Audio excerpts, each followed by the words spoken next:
All right, everyone, welcome in. It's Election Day 2024. And man, I don't know about you, but I am glued to my newsfeed.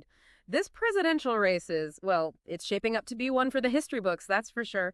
We've got former President Trump going head to head with Vice President Harris. And let me tell you, it is a real nail biter. So to help us break it all down, we've got some fresh poll numbers from places like 538 and 270 to win. And we've got some key facts about the whole post-voting process that, most folks don't even really think about. And then to top it all off, we've even got a prediction from, well, you could call him an election guru, Alan Lichtman. And get this guy has correctly called 9 out of the last 10 presidential elections. So I'm really excited to, kind of dive into all of this with you today and see if we can make sense of it all and, hey, maybe even learn a thing or two about how this whole election thing actually works. So let's get right to it. It's so easy to get swept up in all Yeah. these minute-by-minute updates, but we're really talking about, deciding the future of the country. It's a huge responsibility, and understanding how the process unfolds after you cast your vote. Yeah, It's cool. it's crucial. Absolutely. Speaking of all those numbers, some sources are saying that Harris has a slight edge over Trump. We're talking less than 2 percentage points, folks. But here's where it gets really interesting. The betting odds from Real Clear Politics. They've been swinging back and forth like a pendulum in a hurricane. On Monday, they even hit a total stalemate. Can you believe it? Wow. Those tight margins really highlight the weight of each individual vote. You think back to the 2000 election, where the outcome in Florida, and ultimately, the entire presidency, came down to a margin of just 537 votes. Talk about every vote counting. And No. this year, we're seeing a similar level of intensity, which makes those too close to call states even more crucial. It's not just about the overall vote count, it's about how those votes are distributed across the country. That's a great point. It reminds us that those electoral college votes are what really determines the winner, not necessarily the popular vote. Speaking of the electoral college, it's something most people don't really understand. Can you give us a quick rundown of how that whole system works? Of course. It's it's actually quite fascinating. Even if a bit complex, I guess you could say. Each state gets a certain number of electors based on its population. And in most states, the candidate who wins the popular vote in that state gets all of its electoral votes. And to become president, a candidate needs to win at least 270 electoral votes. This system, well, it was created by the Founding Fathers as a sort of compromise between a direct popular vote and a vote solely by Congress. So, in theory, a candidate could actually win the popular vote nationwide, but still lose the election because they didn't secure enough electoral college votes. Exactly.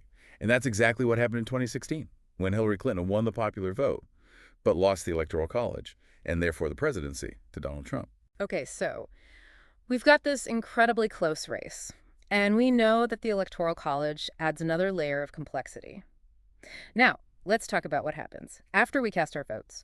I know you've got some information on the counting and certification process. It's something we often overlook amidst the excitement of election night. Right, and that process is even more crucial this year, given, the razor-thin margins we're seeing. In 2020, it took 4 days after Election Day to Yeah. officially declare Joe Biden the winner. And Yeah. we could very well be in for a similar wait this time around. And officials in key states are already, bracing us for that possibility. You're not kidding. We've got officials in battleground states like Pennsylvania, Georgia, Wisconsin, and North Carolina, all emphasizing their commitment to an accurate count, even if it takes longer. And then you've got New Hampshire, Vermont, and Virginia, all states that are expected to lean toward Harris, where even the Republican governors have pledged to uphold the integrity of the process. Yeah. These statements, they're more than just political rhetoric. They highlight a core principle of any functioning democracy, ensuring that every vote is counted fairly and accurately. And this is especially important in states where the outcome could be decided by a slim margin. Okay, so let's get into the weeds a bit. What are some of the specific factors in those battleground states that could cause these potential delays in counting the votes? Well, each state has its own unique set of circumstances and potential challenges.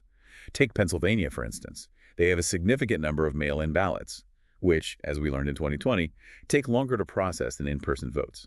This is because mail-in ballots need to be verified, signatures checked, and envelopes opened before the actual votes can be counted. And this is all done meticulously to prevent fraud and ensure every vote is legitimate. And Pennsylvania isn't alone, right? We're seeing a trend towards more mail-in voting across the country. Absolutely. And that's a good thing. It increases voter participation and provides more flexibility.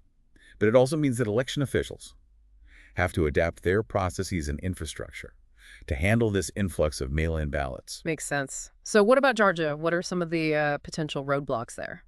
Well, Georgia has been in the spotlight for its election procedures in recent years, particularly after the 2020 election. They've implemented some changes. But there are still concerns about long lines at polling places, particularly in areas with large minority populations.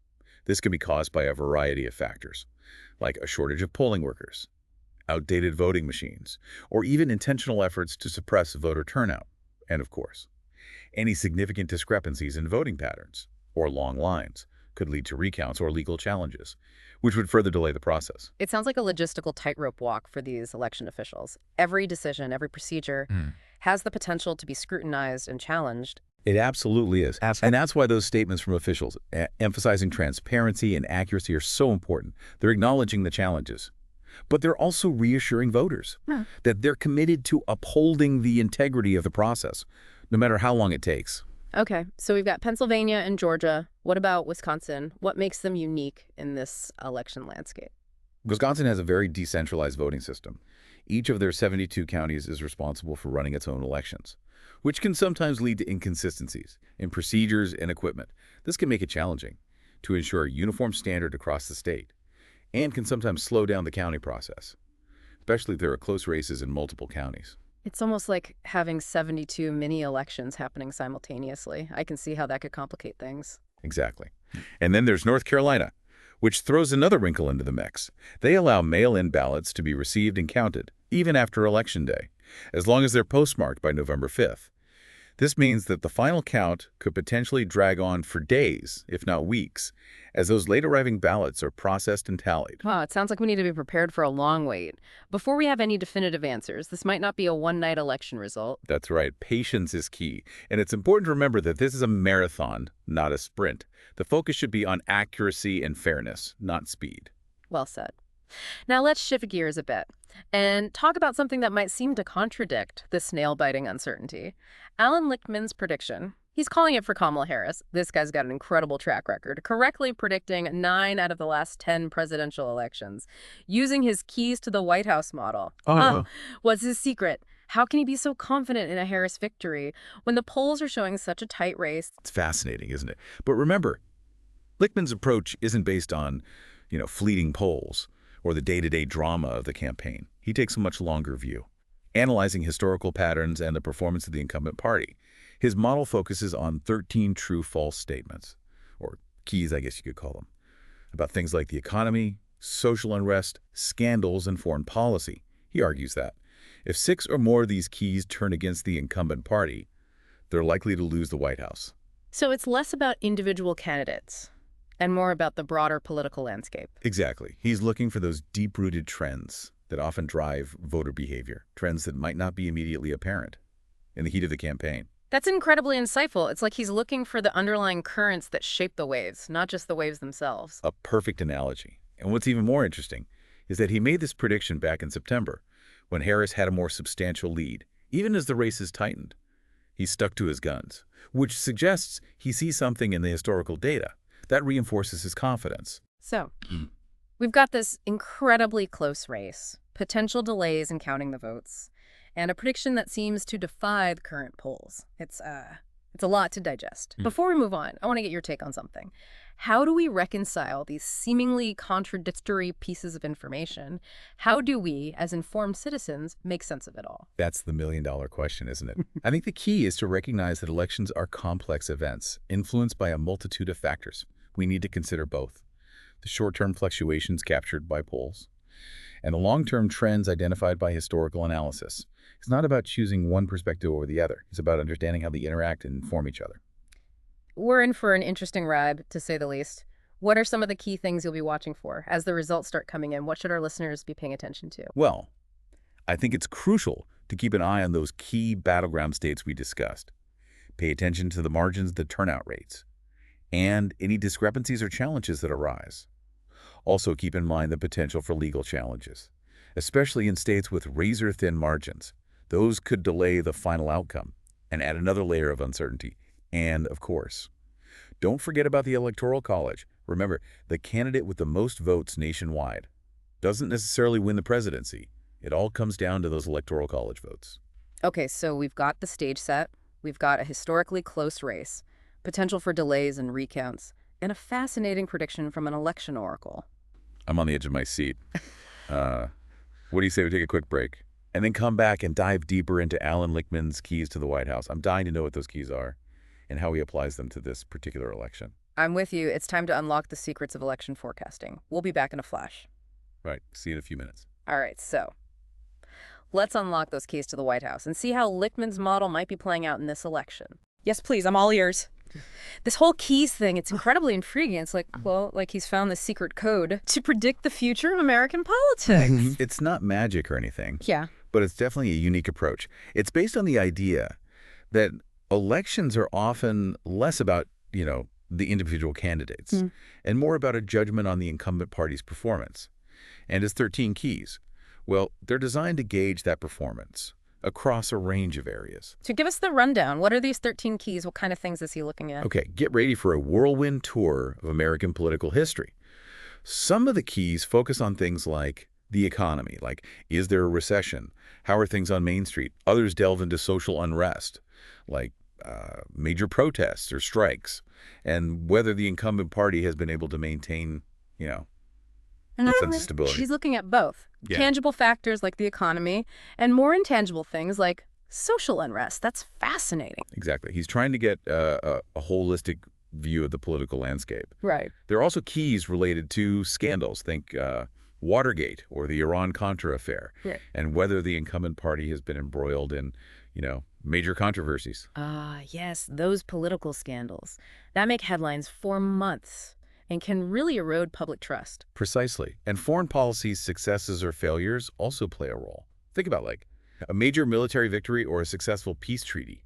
Those can boost the incumbent party's standing, while a foreign policy blunder could hurt them at the polls. Well, like he's created this political scorecard, weighing the pros and cons of the incumbent party's performance across these 13 different areas. That's a great way to put it. And here's the kicker.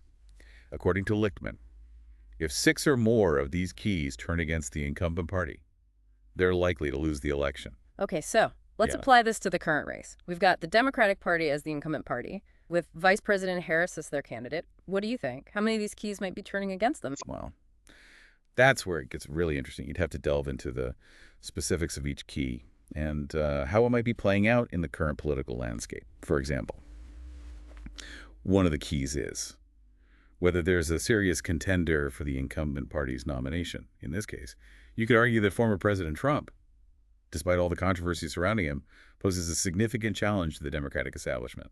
So that key might be turning against them. That makes sense. Trump definitely has a loyal following, and his presence in the race has certainly shaken things up.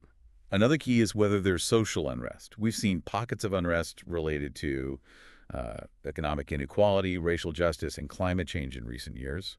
Whether that translates into a major political liability for the incumbent party, well, that's debatable, but it's certainly something to consider. And then there's the economy, which always plays a major role in elections. It's been, well, a bit of a roller coaster ride in recent years, Right. with inflation and supply chain issues causing concern for a lot of Americans. Absolutely. And how voters perceive the economy.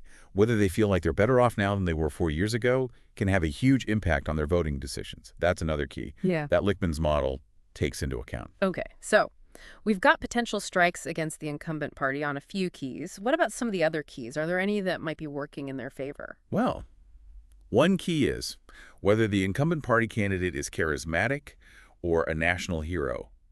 You could argue that Vice President Harris, as the first female vice president and a woman of color, holds a certain level of historical significance and has a compelling personal story. That's a great point. She's broken barriers and inspired many with her journey. Another key is whether the incumbent party has enacted major policy changes during their term.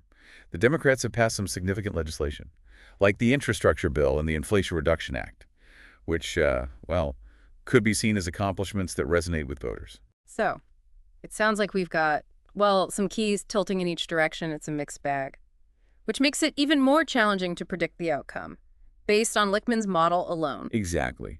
And that's why it's important to view Lichtman's prediction as just one piece of the puzzle, alongside those nail-biting poll numbers, the potential for delays, and the electoral college dynamics we discussed earlier. It's all about connecting the dots, right? trying to see the bigger picture emerge from all these different data points and historical trends. Exactly. And ultimately, it's up to each individual voter to weigh these factors and make their own decision. Okay, so before we wrap up this deep dive into Lichtman's keys to the White House, I want to circle back to something you said earlier about elections being a judgment on the incumbent party's performance. What does that mean for the average voter? How should they approach this election, given all the complexities we've discussed? That's a great question. I think it encourages voters to take a step back from the personalities and the campaign rhetoric and really assess the state of the nation. Like, are we better off now than we were 4 years ago? Has the incumbent party addressed the issues that matter most to me? Have they kept their promises? It's about holding the incumbent party accountable, Right. like looking at their track record and deciding whether they deserve another 4 years. Exactly. And it's about looking beyond the sound bites and the attack ads and really evaluating the substance of what each party is offering. So it's not just about picking a candidate, it's about choosing a direction for the country. Absolutely. And that's a powerful responsibility, one that should be approached with careful consideration and a critical eye. Well said. Now, as we head into the home stretch of this Election Day deep dive, let's shift our focus to the listener. We've covered a lot of ground. From those razor-thin polls and the potential for delays to the intricacies of the Electoral College and Lichtman's fascinating prediction model. What are some key takeaways for our listeners? What should they keep in mind as they follow the election results in the coming days and weeks? I think the biggest takeaway is that patience is key. Don't expect instant gratification. This election might not be decided on election night. It could take days or even weeks for all the votes to be counted and the results to be certified, especially in those battleground states we discussed. And that's perfectly normal, right? It's more important to get it right than to rush to a conclusion. Absolutely. Yeah. And while you're waiting, be mindful of the sources you're relying on for information. Social media can be a hotbed of misinformation. So stick to reputable news outlets and fact-checking websites. That's great advice. And remember, even if a winner is projected on election night, it's not necessarily over. There's still the possibility of recounts, legal challenges, and of course the Electoral College vote, which won't happen until December. Right. This is a marathon, not a sprint. And it's important to stay engaged and informed. Right. Throughout the entire process, from casting your vote to the final certification of the results. Okay, so we've talked about the importance of patience, relying on credible sources, and understanding that this election might not be decided overnight. But beyond those practical tips, what's the bigger picture here? What's the one thing you hope our listeners take away from this deep dive? I hope they come away with a deeper appreciation for the complexities of our democratic process. It's messy, it's imperfect, but it's also a testament to the enduring power of the people's voice. Every vote matters. Every voice deserves to be heard. And the peaceful transfer of power is a cornerstone of our republic. Beautifully said. And as we navigate the uncertainties of this election and beyond, let's remember those words. Now, I'm curious. What are your thoughts as you listen to all of this? What's standing out to you? What will you be paying attention to as the results unfold? We'd love to hear your perspectives. Feel free to share your thoughts on our social media channels. And we'll be back soon with more deep dives as the story continues to unfold. Until then, stay curious, stay informed, and stay engaged. Okay, so we talked about, patience, credible sources, and the potential for a long wait before we really know the outcome of this election. But I still keep coming back to Lichtman's prediction. It's like this puzzle piece that doesn't quite fit with the rest of the picture. How can he be so confident in a Harris victory when the polls are showing such a tight race? It's like he's seeing something that everyone else is missing. It's not so much that he's seeing something different. It's that he's looking at it through a different lens. Mm-hmm. Remember, his model is based on historical patterns, on the long sweep of American political history. He's not just looking at the snapshot of the present moment captured by the polls. He's also looking at the underlying currents that have shaped past elections and might be influencing this one as well. So it's like he's a historian first and a political pundit second.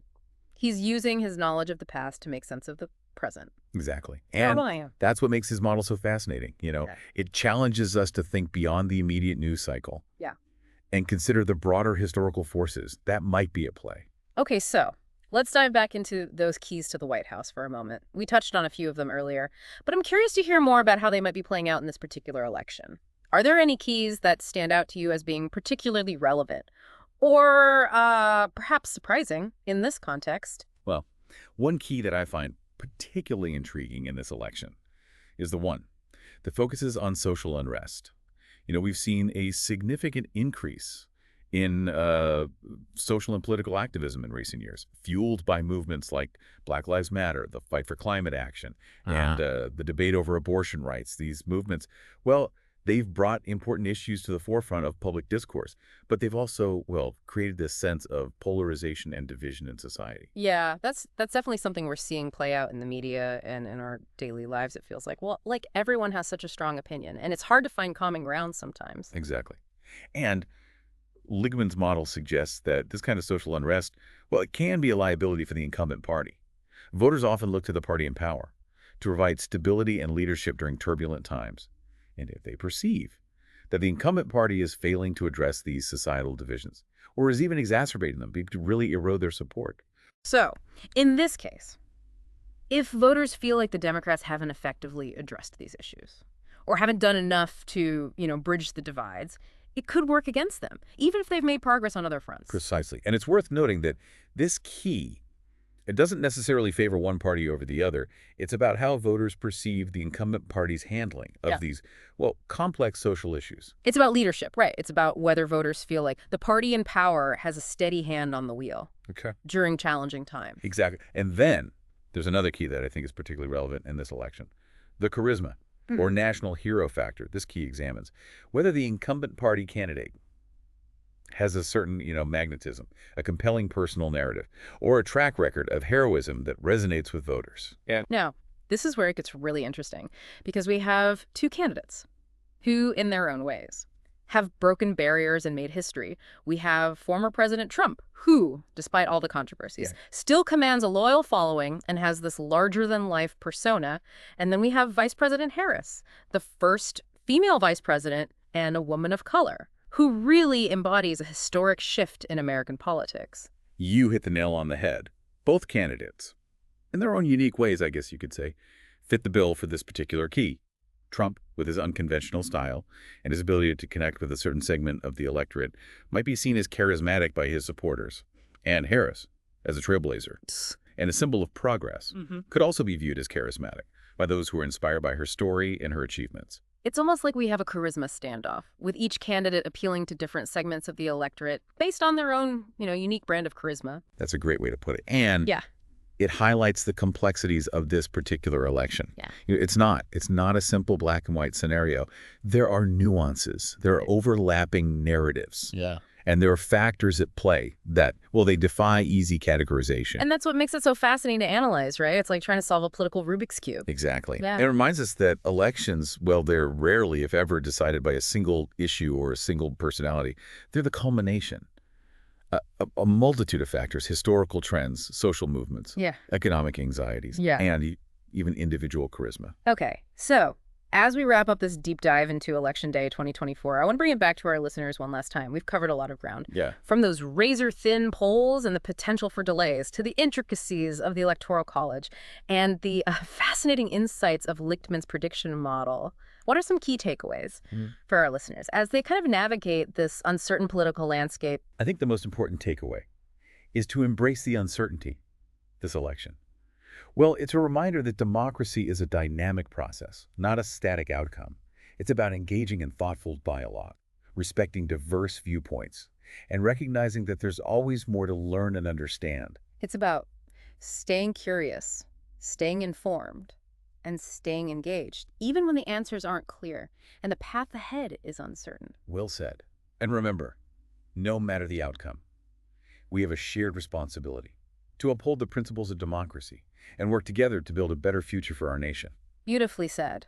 And on that note, we'll leave you with this final thought. As you watch the results unfold in the coming days and weeks, pay attention, not just to the numbers, but to the stories behind those numbers. Pay attention to the voices of your fellow citizens, to the hopes and anxieties that are shaping this pivotal moment in our history. And most importantly, stay engaged. Your voice, your vote, your participation in our democracy. It matters. Thanks for joining us on this deep dive, and we'll be back soon with more insights. As the story continues to unfold,